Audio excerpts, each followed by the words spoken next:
Aqualad, o parceiro mirim de Aquaman, chamado de Homem Submarino por décadas no Brasil, foi outro jovem da fundação da Turma Titãs. Como não consegue sobreviver fora da água por muito tempo, é considerado o mais fraco dos Titãs. Garth, seu nome verdadeiro, tem a mesma origem do Aquaman e habilidades semelhantes, mas com últimas atualizações das publicações da DC Comics.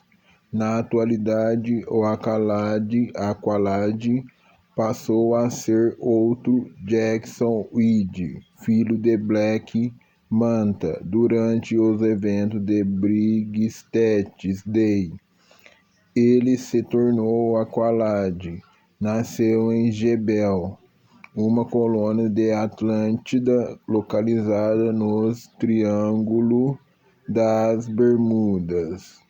Enquanto grávida de Jackson, sua mãe, em um bote salva-vidas no meio do triângulo, foi atacada e capturada pelos renegados Shebelianos, que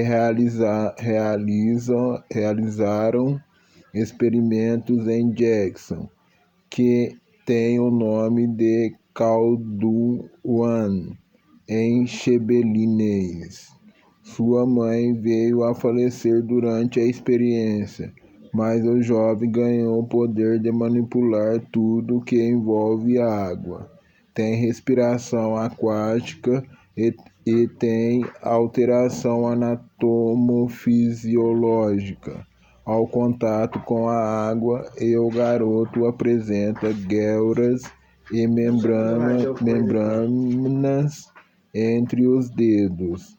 Durante os eventos do dia mais claro, Jackson ou Calduan, como também ele se identifica, se alia a Aquaman e se torna o novo Aqualad, um exímio nadador, e pode adaptar sua visão em locais escuros e resistir à pressão do oceano.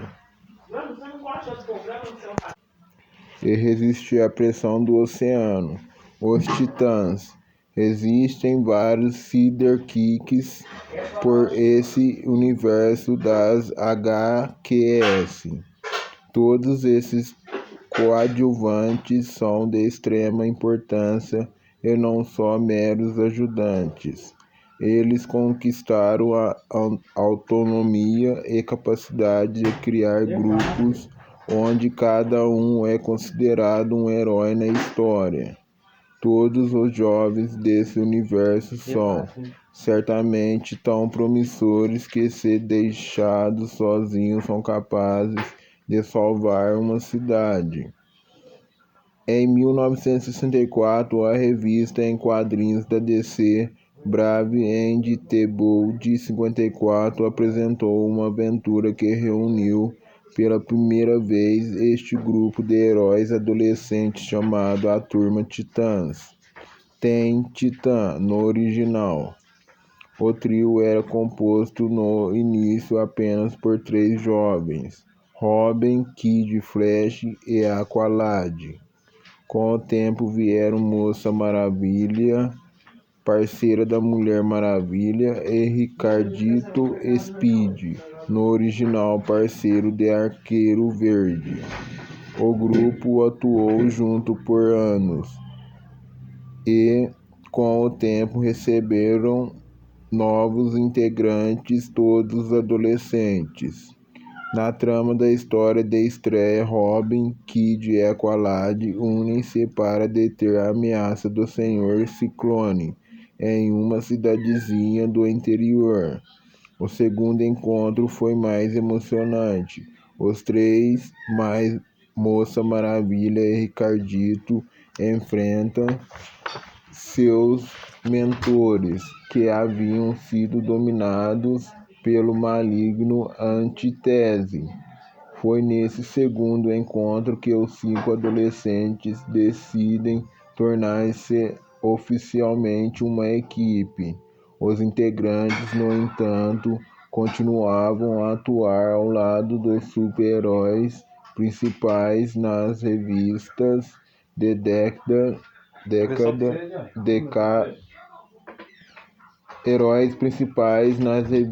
cada um deles. Na época, os Titãs tinham histórias destinadas a leitores de 10 a 13 anos, mas logo a série assumiu o realismo já atendido pelos outros gibis da empresa. Assim ocorreram modificações na série, chegando a um episódio que alterou a trajetória da equipe, detalhando na aventura durante uma manifestação pacífica aconteceu um grande tumulto, e os nossos heróis, em suas identidades civis, tentaram acabar com a violência. Ao invés disso, eles acidentalmente causaram a morte do conferencista Dr. Arthur Swenson. Chocados, os garotos, acompanhados dos também heróis Rapina e Columba, abandonaram suas identidades secretas por um tempo. Isso apressou os planos do empresário Loren Schupter, que colocou Kid Flash, Ricardito, Moça Maravilha, Rapina e Columba em seu programa de treinamento para jovens para utilizarem todo o seu potencial. Também se uniram ao programa a misteriosa Lilith e Mal Duncan. Porém, Robin resolveu o caso Wenson e os Titãs, inocentados, voltaram a usar suas identidades secretas com Rapina e Columba, deixando o time. Mas tal evento desmontou os Titãs. Nessa fase, o gibi foi cancelado para serem revividos depois, quando a concorrência Marvel lucrava com a equipe X-Men, que tinha jovens membros.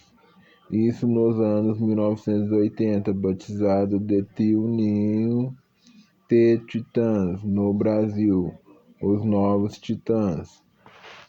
Rick Jones. Richard Rick M. Jones poderia ter sido o órfão típico adotado por um super-herói, como tantos, se não tivesse sido criado pelo mestre do gênero Jack Kirby, que deu ao rapaz as características mais problemáticas da adolescência: um rebelde desregrado e atrevido como fora ele próprio. Rick Jones foi o causador do acidente que transformou Bruce Banner no Hulk. Também Rick Jones é o pivô juvenil de muitos outros acontecimentos no universo Marvel. Foi o causador da reunião dos super-heróis que formou o grupo Os Vingadores.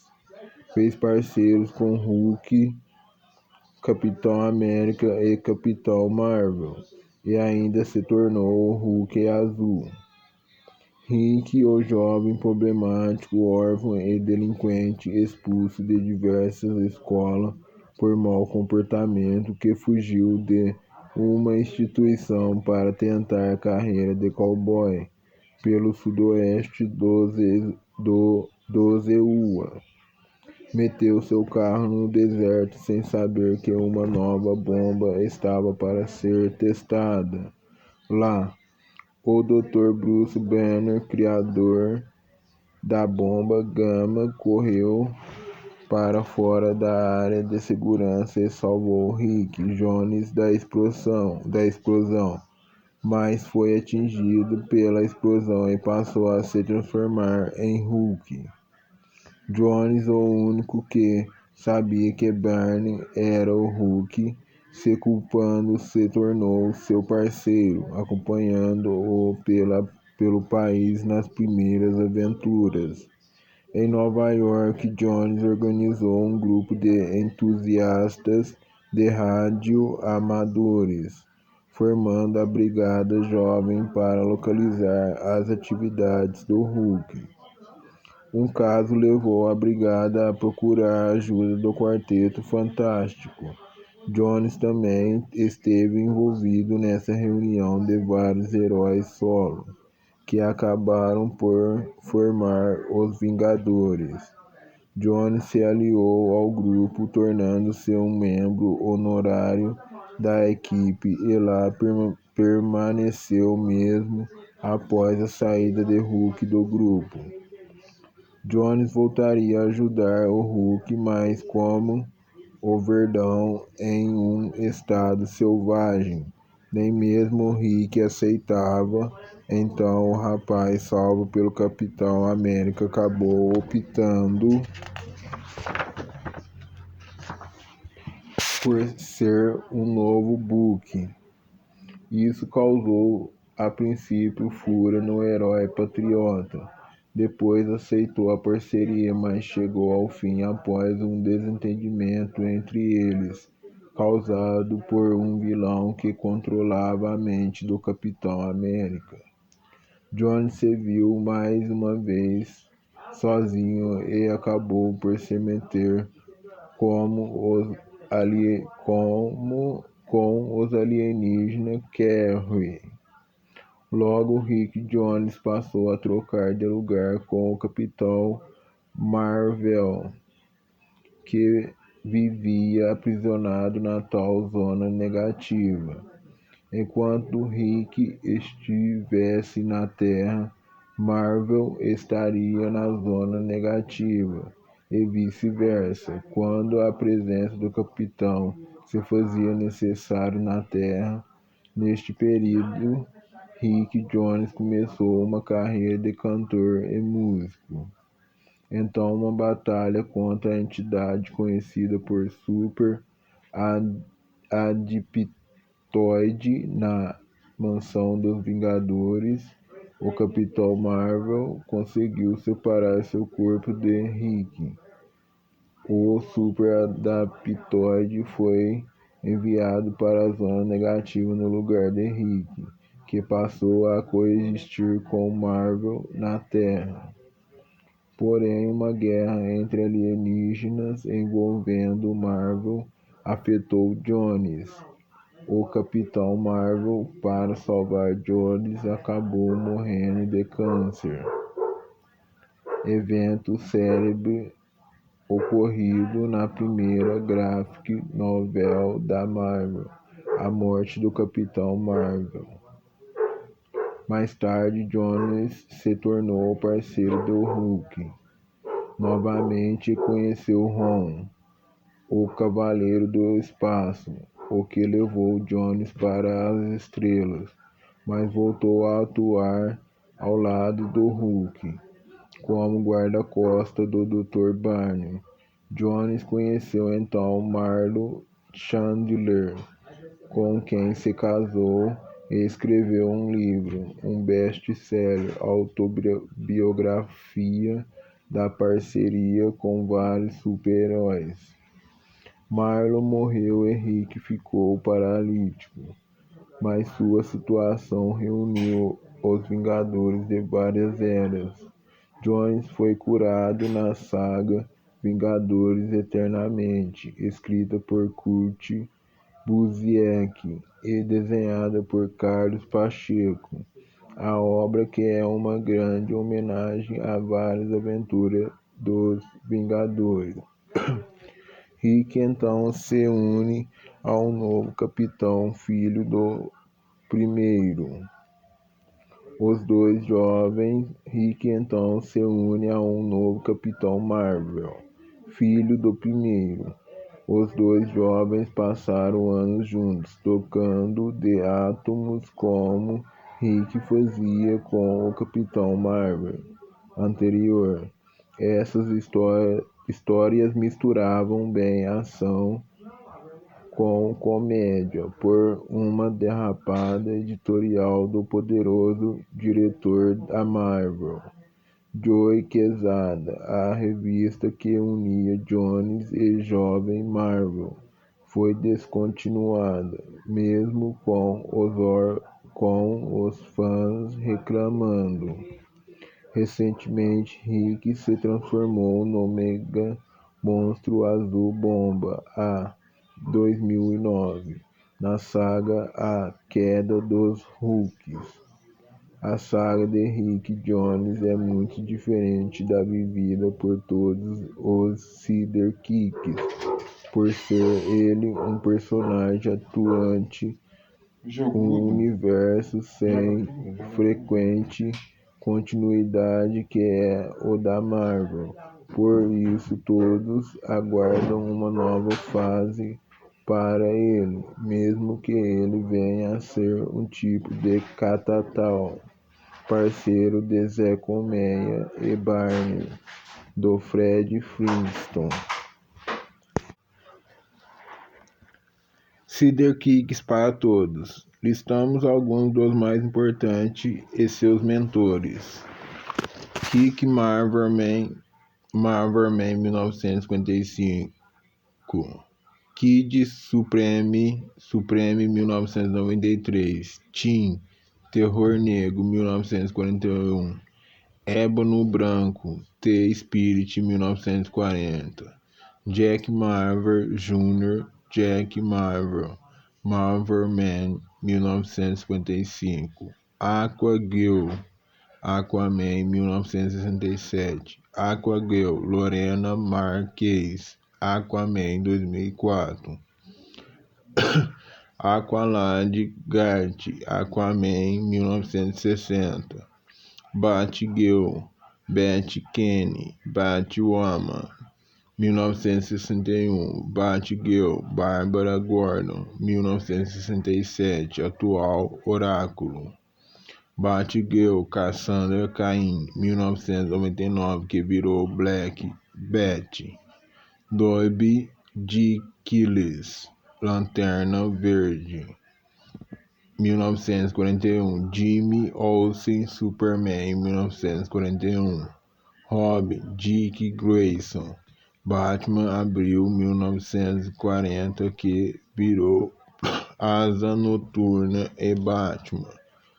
Robin Carey Kelly Batman em Cavaleiro das Trevas 1986. Robin 2 Jackson Todd Batman 1983, que virou Capuz Vermelho 2004. Robin 3 Timothy Drake Batman 1989, que virou Robin Vermelho. Robin 4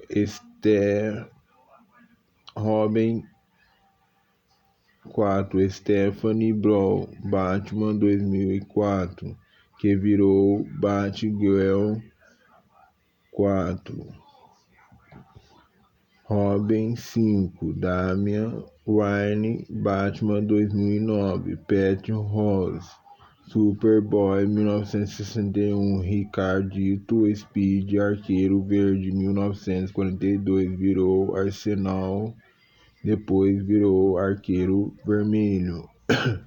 Speed 2 Mia Dearden Green Arrow 2005. Moça Maravilha Donna Troy Wonder Woman 1965, virou Troia. Moça Maravilha 2 Cassie Sandmark Wonder Woman 1996. Bucky Capitão América 1941, virou Soldado Invernal, depois Capitão América 2. Falcão Capitão América 1969. Rick Jones Hulk 1962, virou Siderkick do Capitão América 1969, como Bucky 2 do Capitão Marvel 1971. Ron T. Sparks Knight, 1985, e do Capitão Marvel Genesis, 1999. Foge Nelson, Daredevil, 1964.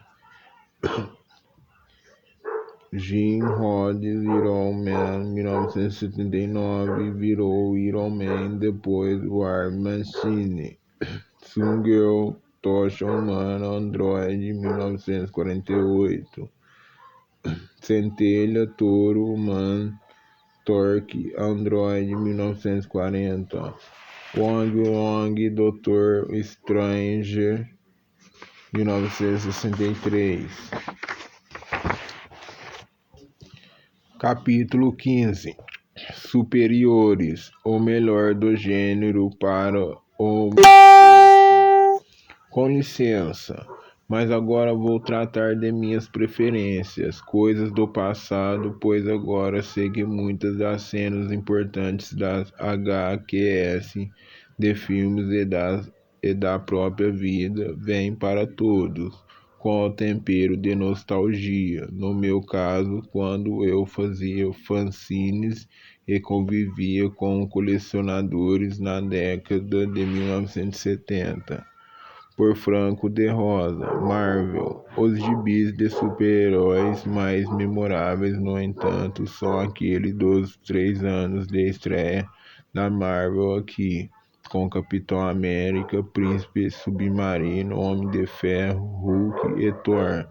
Capitão América de Kirby é o meu preferido, tanto em suas aventuras enfrentando nazistas como encarando a IMA. Depois vem o Submarino enfrentando os homens da superfície, tentando manter-se no trono de Atlantis, ao lado de Lady Dorma, enquanto o Homem de Ferro lutava para que seu coração suportasse os combates.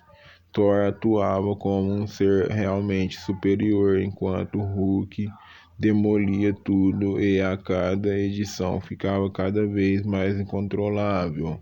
E finalmente o Quarteto Fantástico surgia em episódios complementares que eu colecionei integralmente,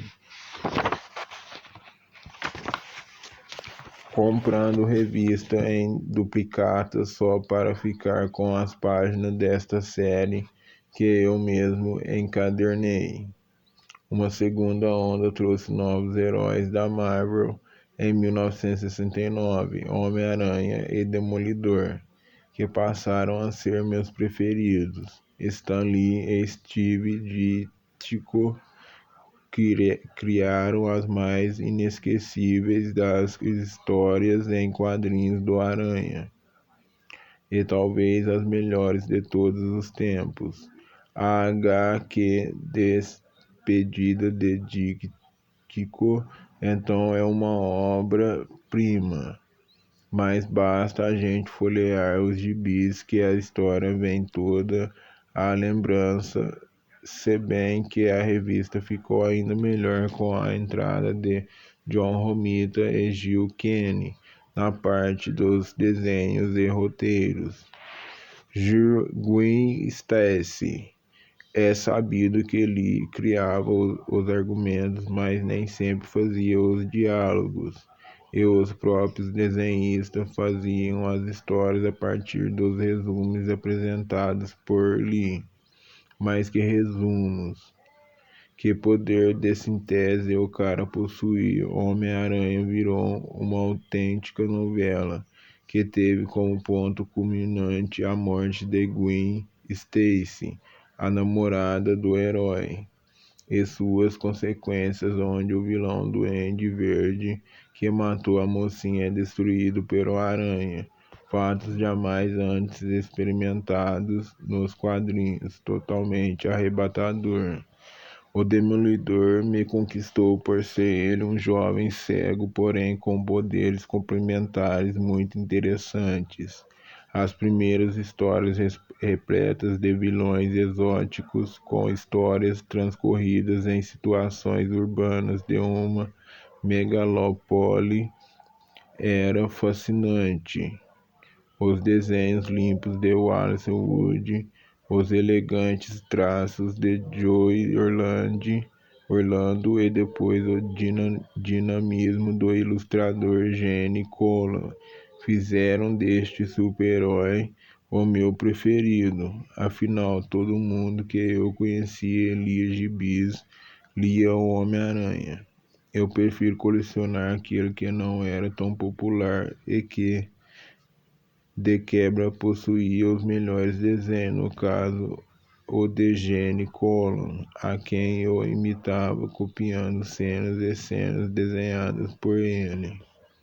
A Marvel apresentava realmente um novo universo aos apreciadores de super-heróis, e quem gostava do gênero acompanhava as histórias no conjunto, comprando e colecionando todos os títulos, porque os personagens secundários e os vilões apareciam em todas as revistas. Os coadjuvantes e os vilões da Marvel eram tão interessantes quanto os heróis, e também todos os heróis faziam aparições esporádicas nas histórias dos outros. Naquele mundo de fantasia, Nova York era uma cidade onde as pessoas caminhavam olhando para o alto, sempre vendo algum super-herói em ação. Uma situação que acabou por ser bem explorada pelo escritor Kurt Busiek na minissérie Marvel.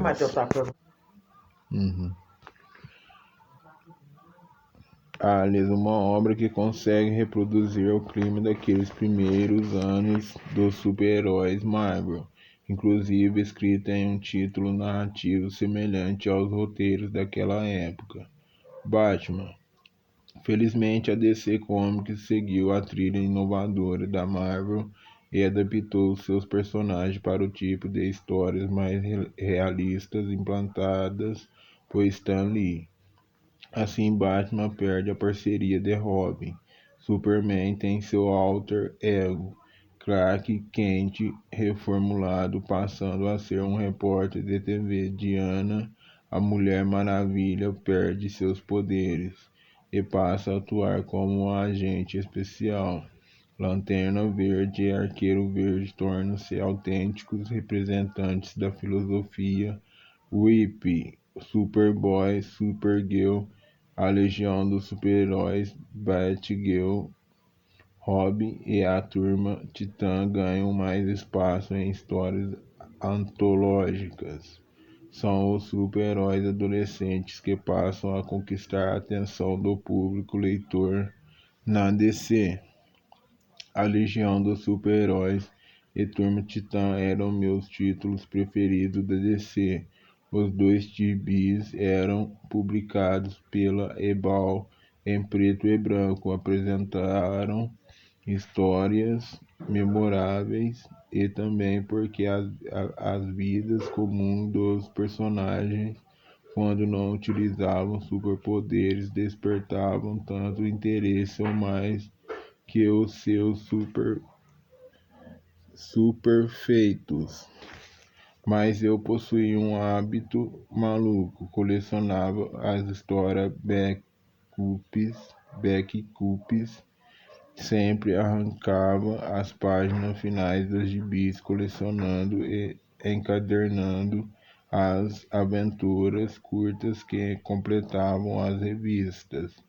Assim, para mim, o melhor dos gibis da Ebal são os da DC, Rosa e Espinho, Robin, Batgirl, O Mundo de Krypton, Histórias de Suspense, O Vingador Fantasma e Ajax, O Marciano, e os da Marvel, O Quarteto Fantástico e Capitão América da revista A Maior, com desenhos de Gene Colan, um encadernado que perde recentemente ao levar para uma palestra de quadrinho. Starango. 3 nomes eram os pilares dos grandes gibis daquela era. Neal Adams, que fazia Batman e poucas outras coisas. Gene Cola e Joe Kubert, mas era impossível ficar alheio às artes de Jack Kirby, Gil Kane, Wallace Wood, John Buscema e Nick Cardy, Titãs, Russ Manning, Magnus e Tarzan, Frank Thorne e Steve Ditko. No entanto, a Marvel nos apresentou 2 grandes gênios da arte sequencial, Barry Windsor Smith e Jim Sterango. Barry Smith fez Conan, Fabulosos e muitas coisas novas depois. Tornou-se um grande ilustrador. Infelizmente, Sterango produziu poucos quadrinhos, mas todos fabulosos e inovadores na técnica narrativa. São dele 4 historietas irretocáveis de Nick Fury dos anos 60, com uma pegada de James Bond daquela era. É dele também uma sequência primorosa de 3 episódios do Capitão América daquele período e algumas historietas independentes dos anos 70. Depois disso, ele só fez capas de livros e ilustrações publicitárias, mais recordes de seus desenhos de produção do primeiro filme de Indiana Jones. Sterango, nos anos 80, adaptou para os quadrinhos do filme Outland e, claro, de forma absolutamente inovadora, empregando apenas cenas sequenciadas dentro de páginas duplas por toda a edição e com alguns quadros totalmente verticais, mas quase toda narrada em painéis duplos. E ainda desenhava sempre valorizando linhas retas, resultando num traço final picotado, nada convencional. Devido às sequências cinematográficas e à capacidade narrativa e dinâmica de Sterango, nas poucas edições de O Capitão América que ele realizou por empregar e fundir técnicas e conhecimentos, ele adquiriu de Neal Adams, Joe Kubert e Jack Kirby, o seu grande mentor gráfico. Considero Jim Sterango o mais inventivo artista de super-heróis de todos os tempos, completo e vanguardista.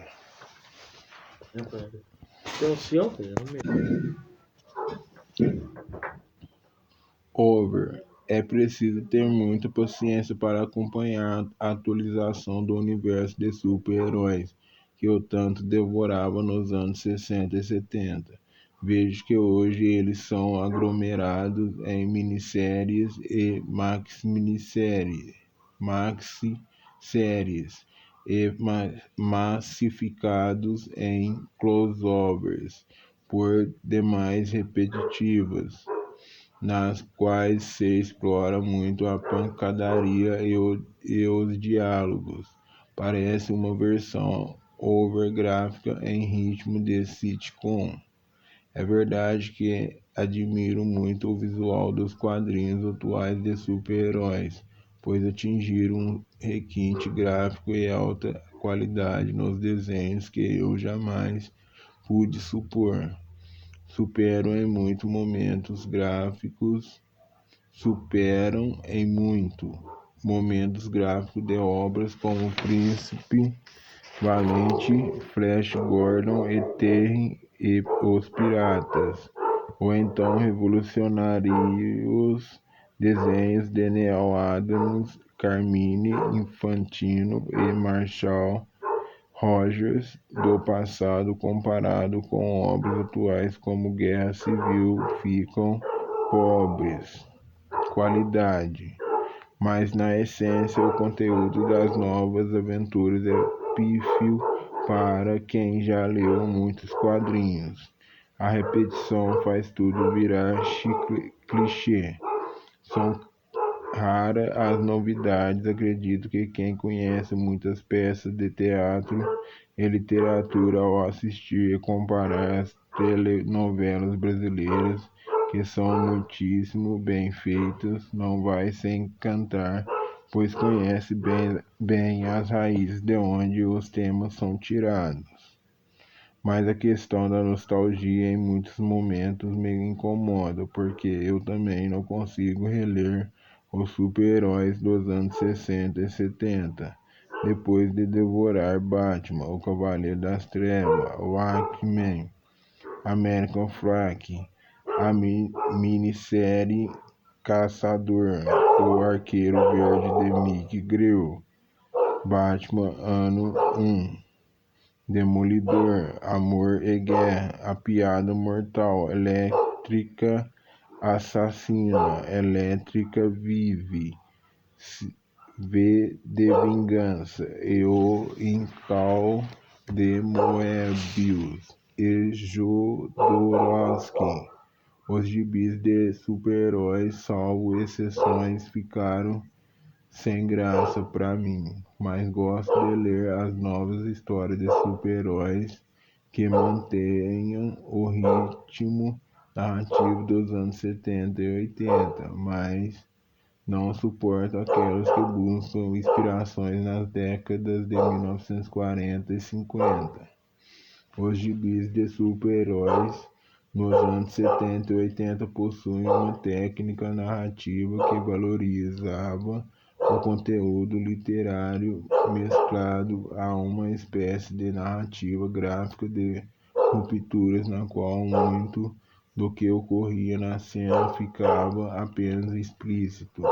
O leitor é que criava a cena e a situação em sua própria mente. Isso é um contraponto aos quadrinhos atuais de super-heróis, nos quais tudo é decupado, quadro a quadro, exaustivamente explicado graficamente, como em um storyboard para cinema, ou seja, um roteiro para ser utilizado por outra mídia, enquanto que o texto fica econômico, fragmentado e repetitivo, parecendo rap ou hip hop, provavelmente uma influência dos dois roteiros. É então que eu me sinto nostálgico e acabo por vibrar ao encontrar um gibi de super-herói que eu não tenha lido dos anos 70 ou 80, enfim, pré-Cavaleiro das Trevas ou lançamentos assassinados por Matt Wagner e Jeff Loeb, que são autores que mantêm o espírito narrativo daquele período, se bem que o Loeb acabou por diminuir a quantidade de texto em seus trabalhos. Enfim, os anos 70 e 80 tinham um tipo de narrativa na qual Danny O'Neill, Jerry Conway, Roy Thomas e Marv Wolfman eram os grandes mestres. Os anos 60 tinham o brilhantismo dos argumentos absolutamente inovadores de Stan Lee, que todos sabem, não escrevia o texto final de quase nada. Ele não possuía tempo para tanto, contava com a ajuda de vários parceiros redatores, sendo Roy Thomas o principal deles. E também nos anos 60 havia outro gênio da criação, o editor Júlio Schwartz. A narrativa dos anos 70 a 80 apresentava uma grande influência de contos literários de ficção científica e também dos clássicos russos. Os gibis daqueles anos traziam uma continuidade direta do estilo de narrativa gráfica nobre dos quadrinhos de horror da Warren, como Eerie, Creep e Vampirella, com Archie Goldwyn, Bill Dubai e Bud Lewis como os grandes roteiristas e escritores. Magnus Manning. É curioso esse poder na nostalgia sobre nossos corações. A mim, particularmente, ainda remonta a nostalgia da nostalgia, de quando há uns 20 anos passado era comum eu acordar em qualquer domingo ensolarado e depois do café da manhã, depois de cumprir as tarefas domingueiras, como levar o canil, cuidar dos passarinhos e passear no bosque com meus filhos ainda pequenos, sentia acionar um dispositivo em minha mente que me fazia recordar de cenas dos tais gibis encantadores da Era de Prata. Isso me fazia dedicar uma boa hora antes do almoço, sobre uns gibis velhos, ao lado de um copo de algum saboroso néctar etílico.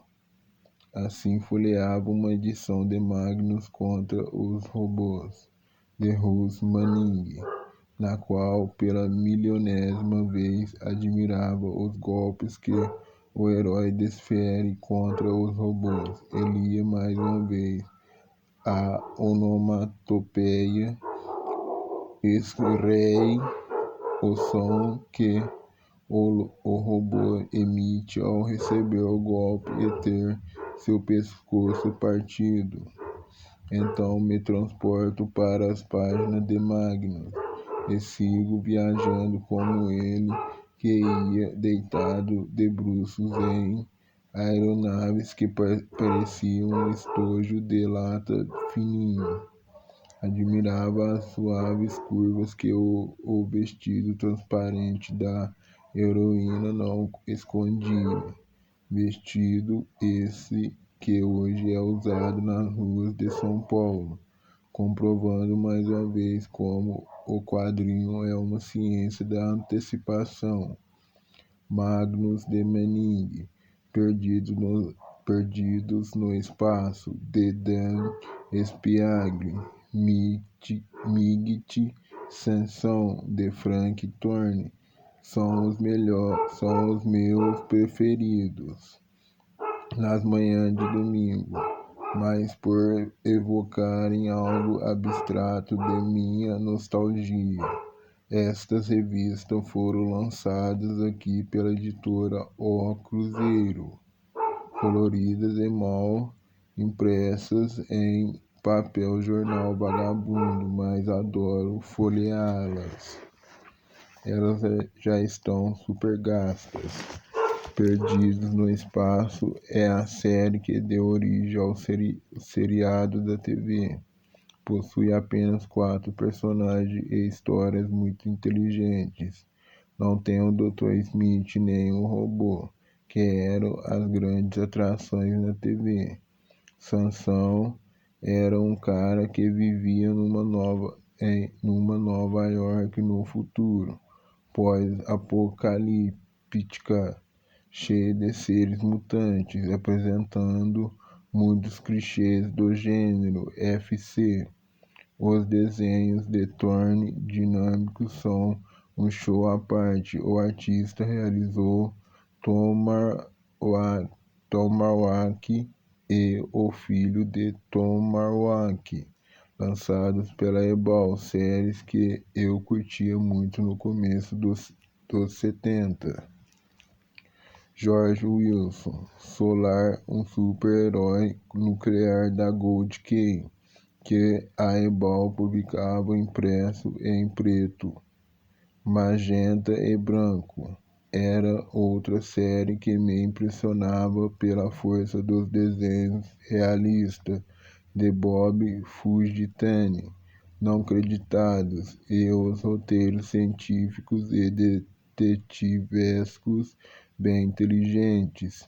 Este gibi trazia boas historietas complementares, tipo, além da imaginação, assinadas pelo citado Frank Thorne. Magnus, Sansão e Solar tinham capas pintadas à mão pelo mesmo artista que pintava as capas de Tarzan, Fantasma, Star Trek e todas as capas de gibis do gênero aventura da editora americana Gold Key Western, capas que seguiam os padrões das capas dos pulps e dos pockets de ficção científica realizadas por um artista não acreditado, mas que hoje, graças ao Google, sei que foi George Wilson. Tarzan. Enquanto a editora O Cruzeiro publicava Magnus, a Ebal lançou Tarzan, desenhado pelo mesmo Russ Manning, porém em preto e branco. Então podíamos apreciar seus desenhos minuciosamente e copiar. Muitos os alegravam com o ídolo, como o professor Luiz Antônio Sampaio, autor de vários artigos sobre quadrinhos, aquele a quem mais respeito nessa tarefa. Eu, Tarzan de Manning, era o máximo, até que 5 anos depois a DC adquiriu os direitos do personagem. Então vieram as obras em contraponto ao traço limpo de Manning, feitas por Joe Kubert, com seu traço solto e suave, com figuras e cenários apenas sugeridos. Um esplendor expressionista. Kubert já era famoso por desenhar o Gavião Negro e principalmente o Sargento Rock, mas aquele seu Tarzan refletia a sua maturidade. O personagem, lançado em 1912 de maneira literária, foi vertido para tiras em quadrinhos em 1929 por Walt Foster, tido como o inventor da narrativa cinematográfica desenhada. Depois veio o Tarzan de Burne Hogarth, a maior influência para Manning. Kubert foi aluno de Hogarth, mas apreciava mais Foster. Joe Kubert precocemente, aos 11 anos, começou a trabalhar como aprendiz em um estúdio de quadrinhos que seguia os traços do também respeitado artista clássico Milton Caniff. Este sim, a maior influência nos trabalhos de Kubert, que foi um dos destaques na arte da Era de Prata, quando fez também o Flash, muitas capas para a DC, e principalmente a aventura do aviador alemão da Primeira Guerra Mundial, As Inimigo, uma obra-prima que tive a honra de editar pela Ópera Gráfica Editora. Epílogo. Eu, adolescente, julgava meus colegas que tinham perto de 30 anos e que não paravam de falar de personagens da década de 1950, uns velhos. Eu via a nostalgia como uma coisa passada, parada e desinteressante. Hoje, aos 60, compreendo que eu não podia ter nostalgia naqueles anos. Eu não havia vivido tempo suficiente para sentir tal emoção. Vivia repetindo aos amigos que eu não ficaria idolatrando as coisas do passado quando envelhecesse e que me manteria atualizado. Agora mordo minha língua. Apesar de procurar conhecer os melhores lançamentos dos gêneros super-heróis da atualidade, vivo o impossível. Hoje a quantidade de títulos é muito maior do que quando eu tinha meus 15 aninhos. Em 1971, se existiam 100 gibis diferentes na banca a cada mês, era muito. Agora, em 2016, encontramos um catálogo permanente nas estantes das livrarias com mais de 3.000 títulos, e diariamente são lançados no mínimo 10 edições só nas bancas.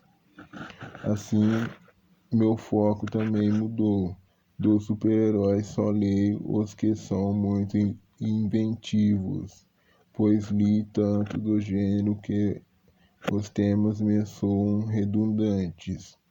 Então fica mais divertido assistir a série como Demolidor e a House, em que vou encontrando muitas referências dos universos da editora Marvel e DC. Daí que agora quase sempre estou debruçado em obras brasileiras como Santo de Aspaquica, Dois Irmãos, Dois Gêmeos, Baemon, Talco de Vidro, de Marcelo Quintanilha, e relendo pela 7ª vez a Balada de Johnny, Furacão, de Eduardo Zama.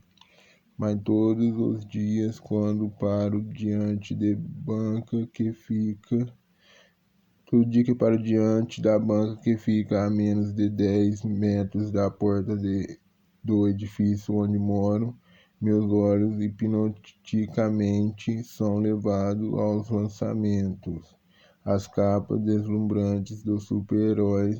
Meu coração dispara ao ver tantas artes maravilhosas que venham os novos super-heróis.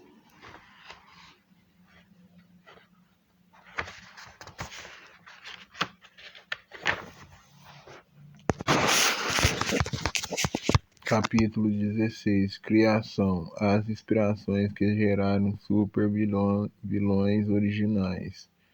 Quando ficamos sabendo de onde partiram as inspirações para a criação dos principais vilões dos super-heróis, ficamos estarrecidos com a criatividade dos escritores e artistas desse ramo. Há coisas bem bizarras, mas também muitas sugestões originadas na beleza e força. Porém, tudo fica ainda mais claro quando lembramos que a palavra inspiração quer dizer sopro divino. Por Valéria Veloso. Artistas e escritores encontram inspiração para suas criações em uma imensa variedade de coisas que estão ao seu redor, desde coisas mais banais até excepcional. Pessoas, lugares, coisas, obras de arte, tudo serve para dar origem a algumas figuras memoráveis. E a maioria dos vilões de todos os tempos tem sido inspirada por uma série de ideias interessantes e fascinantes do mundo real. O articulista Paul Wang, do site americano Screen Rant, pesquisou muito e fez uma imensa reportagem bastante original e reveladora a respeito. Tratamos de seguir, de constatar suas afirmações, a começar pelo Coringa, ou Coringa, o T-Joker. Isso porque Coringa, segundo qualquer dicionário, significa vela quadrangular, a proa das bagaças, ou ainda o moço de bagaça. Enquanto o Joker é uma carta de baralho, que em português tem o nome de Coringa, grafado com U, também conhecido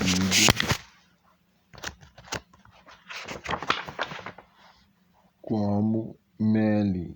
Em algumas regiões é a carta do baralho que em certos jogos muda de valor, conforme a combinação de cartas que o jogador tem em mãos. Coringa, Pois bem, o T-Joker surgiu nas páginas do Batman em 1940. Foi concebido por Bob Kane, o desenhista e criador do Homem-Morcego, Bill Finger, roteirista de Batman naqueles tempos, e co-criador do Coringa, e também Jerry Robinson, que era então adolescente, o desenhista assistente de Kane e principal inspirador para a criação de Robin. Robinson entendeu a conexão. Também o jovem Jerry era um exímio desenhista. Superou Kane rapidamente e fez uma brilhante carreira no ramo, criando a premiada série de cartoons Still Life em 1963 com objetos pensantes e críticos.